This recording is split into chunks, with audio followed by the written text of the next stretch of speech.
Nothing can be more frustrating when you sit down to watch one of your favorite programs on Dish Anywhere app and you run into issues streaming it. Well, in today's tech video, I'm going to show you how to fix Dish Anywhere if it isn't working on your TCL TV.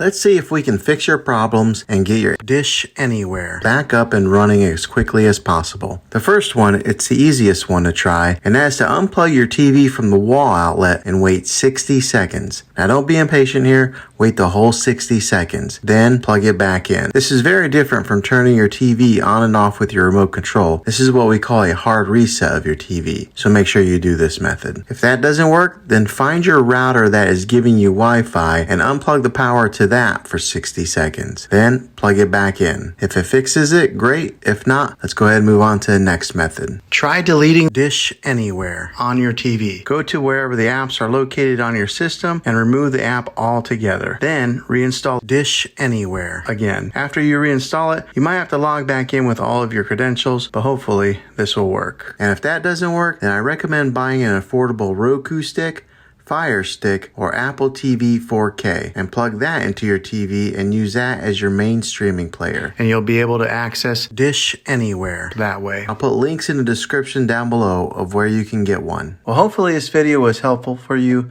If it was, go ahead and click a thumbs up on it. Go ahead and subscribe to my channel. I make tech videos all the time, and I would love to have you back in the next one. Take care.